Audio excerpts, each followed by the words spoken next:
नहमदुहु व नुसल्ली अला रसूलिहिल करीम। नाज़रीन किराम, अस्सलामु अलैकुम व रहमतुल्लाहि व बरकातुहू। अल्लाह ताला का फजल है कि अल्लाह ने हमको ये साल रमज़ानुल मुबारक अता फरमाया और उसके 30 दिन अल्लाह ने हमको रमज़ान में रोज़ा रखने की तौफीक अता फरमाई है। आज रमज़ान का आखिरी दिन है, 31 जो है दिन है। आज के बाद रमज़ान हमसे रुखसत होने वाला है। अल्लाह ताला से दुआ है कि अल्लाह ताला रमज़ान अल मुबारक को हमसे खुश रुखसत फरमाए। अल्लाह ताला जो है रमज़ान मुबारक को शफाअत का मौका देगा। रमज़ान अपने उन लोगों के लिए शफाअत करेगा जो रमज़ान की कदर किए हैं। अल्लाह ताला रमज़ान की कदर करने वालों को जब ये रमज़ान शफाअत करेगा तो अल्लाह उसको कबूल फरमाएगा। और यह रमज़ान वो महीना है जो क़यामत के यानी दोज़ख से बचाने की ढाल है। ये इतना मुबारक महीना है जो आज हम उसको जो है अलविदा कह रहे हैं। अल्लाह ताला का फजल है कि अल्लाह ने हमको अता फरमाया, मगर एक किस्म की इसमें बेचैनी रही क्योंकि हालात दुनिया तमाम के कोरोना वायरस की वजह से मुख्तलिफ है। हमारा मुल्क भी ये वायरस में मुब्तला है और उसकी वजह से लॉकडाउन चल रहा है। हम अल्लाह की इबादत मसाजिद में जाके नहीं कर सके हैं और फिर जुमा की नमाज भी हम जो है मसाजिद में नहीं पढ़े हैं। और अब कल इंशाअल्लाह ईद की नमाज होगी, मगर वो भी हम ईदगाह में और मसाजिद में अदा करने के मौक़िफ़ में नहीं हैं। तो इसलिए कल ईद की नमाज को आप घर में शुक्राने की नमाज अदा कीजिए। अल्लाह ताला उसका बदल अता फरमा देगा और इंशाअल्लाह हम गुनाहगार नहीं रहेंगे। ईद की नमाज हो या ये कि जुमे की नमाज हो, दोनों के शराइत एक हैं। इसके अंदर जो है इज़्न आम की ज़रूरत है क्योंकि ब्लॉक है, मामला लॉकडाउन है, इज़्न आम का मसला ख़त्म हो गया। तो इस लिहाज से जुमे की नमाज भी हम पर फ़र्ज नहीं रही, इसलिए हम जो है ज़ोहर की नमाज घरों में पढ़ लेते हैं। और वैसे ही कल भी ईद की नमाज हम पर वाजिब नहीं होगी क्योंकि लॉकडाउन है, इसलिए घरों में आप जो है इबादत कर लीजिए। अल्लाह ताला जो है हमारे नियतों से वाकिफ़ है। इंशाअल्लाह हमको गुनाहों से अल्लाह ताला महफूज रखा है। और अब हमारे हुकूमतों का भी एक अजीब हाल है। वायरस आया है अल्लाह के हुक्म से और अब इसका इलाज भी होगा तो अल्लाह ही की मर्ज़ी के साथ होगा। और हमारी हुकूमत क्या कर रही है, जो काम अल्लाह के तरफ से होने का है वो काम के अंदर हमको जो है जाने की इजाज़त नहीं दे रही है। अल्लाह ताला से दुआएं करने के लिए, अल्लाह ताला से रहम की भीख मांगने के लिए हमको मसाजिद में जाके नमाजें अदा करना चाहिए। वहाँ अल्लाह की इबादत के लिए हमारी हुकूमत मसाजिद में जाने की इजाज़त नहीं दे रही है, बंद रखी है।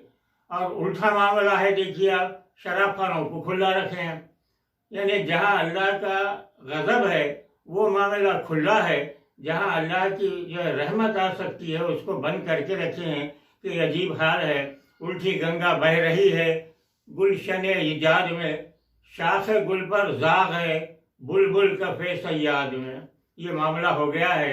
बुलबुल को बैठना चाहिए शाख गुल पर, मगर मुसीबत ये है कि वो सयाद की जो है कलाई पे बैठा हुआ है और शाख गुल पर कौवा बैठ गया है। ये हाल हो गया है आजकल। तो हमारे को ये चाहिए कि हुकूमत ये बोल रहे हैं कि मुंह पे कपड़ा लगाओ, मास्क पहनो। अरे ठीक है भाई, ये तो जो है कि एहतियाती तदबीर है, मगर इससे वायरस दफ़ा नहीं होने वाला है। उसके लिए अल्लाह से रुजू होना चाहिए। अल्लाह ताला फजल फरमाए तो इंशाअल्लाह ताला वो दूर हो जाएगा। आप लोगों को मालूम होना चाहिए आज की रात यानी कल जो ईद है तो आज की रात बहुत बड़ी मुतबर्रिक रात है। अल्लाह ताला इस रात की दुआओं को कबूल फरमाता है। इस रात हम लोग अपने गुनाहों की तौबा कीजिए। रसूल सल्लल्लाहु अलैहि वसल्लम फरमाते हैं कि तुम सब खताकार हैं, मगर اس میں وہ شخص زیادہ بہتر ہے جو اپنے خطاؤں سے اللہ سے معافی مانگے۔ تو ہمارے کو چاہیے کہ اللہ تعالیٰ کے دربار میں ہم رجوع ہوں، اور آج کی رات ہم جو ہے ایک ایک لمحے کو جو ہے قیمتی سمجھیں، اور اس کو جو ہے کارآمد بنا کر اللہ کو راضی کرنے کی کوشش کریں۔ اور اس رات میں یہ وائرس سے متعلق بھی اللہ سے دعا کیجیے کہ اللہ تعالیٰ اس سے ہم کو محفوظ رکھے، ہمارے ملک کو اس سے نجات عطا فرمائے، اور ساتھ ساتھ ساری دنیا میں بھی جو ہے اللہ تعالیٰ اس وائرس کو ختم فرمائے۔ تو یہ کام آج ہم کو کرنا ہے رات میں۔ کل انشاءاللہ تعالیٰ عید ہوگی۔ عید کے معاملے میں صدقہ فطر کی بھی بات میں آپ کو بتا دیتا ہوں کہ اس عید میں صدقہ فطر دینا ضروری ہے۔ یہ گویا ایک معنی میں جان کی زکوٰۃ ہے یا جان کا صدقہ ہے۔ تو اس لحاظ سے اپنے گھر میں جتنے بھی افراد ہیں ان کے لیے، چاہے وہ بڑے ہوں یا چھوٹے ہو یا کل پیدا ہوئے ہیں چھوٹے ہی ہیں، مگر اس کے باوجود ان کے لیے بھی صدقہ فطر دینا ضروری ہے۔ اس کے لیے حکم یہ ہے کہ 1 صاع، یہ پرانے زمانے کا ایک ناپ ہے۔ اب آج کے دور میں مختلف لوگ الگ الگ بولے ہیں، کوئی کہتا ہے 1.5 کلو، کوئی 1.25 کلو، کوئی 2.5 کلو۔ بہرحال آپ 2.5 کلو سمجھ جائیے کہ ہر انسان کے طرف سے، ہر نفس کے طرف سے، چاہے وہ چھوٹا ہو یا بچہ ہو، اس کے طرف سے جو ہے دینا چاہیے غریبوں کو، اور وہ عید کی نماز کے وقت سے پہلے ان کو دے دینا ضروری ہے، تاکہ وہ لوگ بھی جو ہے کھا پی کر عید منا سکیں۔ یہ معاملہ آج کے رات کا بہت امپورٹنٹ ہے۔ اللہ تعالیٰ سے میں اور آپ سب دعا کیجئے کہ اللہ ہم کو مصیبتوں سے بچائے۔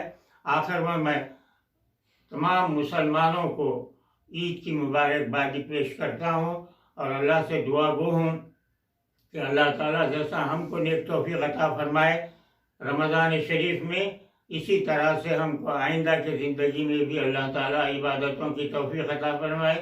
ہمارے پیدائش کا مقصد ہی یہ ہے کہ ہم اللہ کی اطاعت کریں، اللہ کے حکم پر چلیں۔ ہم رمضان کی عبادت نہیں کیے ہیں، رمضان میں عبادت کیے ہیں ہم اللہ کے حکم کے لحاظ سے۔ تو اس لحاظ سے اللہ ہر سال، ہر مہینے میں ہے، ہر وقت ہے، تو ہم کو آئندہ بھی رمضان کے گزرنے کے بعد بھی اللہ کی عبادت میں اپنے اوقات کو گزارنا ضروری ہے۔ میں ان چند مختصر واقعات کے بعد اپنے تقریر کو ختم کرنے سے پہلے میں عوام الناس سے یہ پھر ایک دفعہ عرض کرتا ہوں کہ وہ کل عید کی نماز گھروں میں مت پڑھیے۔ گھروں میں عید کی نماز نہیں ہوتی، بجائے اس کے عید کی نماز کے بجائے شکرانے کی نماز پڑھیے۔ اللہ تعالیٰ ہم کو گناہوں سے محفوظ رکھے گا، اور آئندہ کے لیے اللہ تعالیٰ سے دعا کروں گا میں بھی اور آپ بھی کہ ہم کو نیک اور ایک بنا دے۔ وآخر دعوانا ان الحمدللہ رب العالمین۔ یقیناً اس دنیا میں ہے لاکھوں دولت مند، لیکن جب بات آتی ہے سخاوت کی، تب میری مراد الحاج سید حمید الدین صاحب، چیئرمین RR گروپ سے ہے۔ ان کے لیے چند اشعار الطاف کی طرف سے۔ اللہ کی ایک اونچی شان دیکھیے، اس دور کے ایک اعلیٰ حاتم کو دیکھیے، مظلوم کے کام آئے ریاکاری کے بغیر۔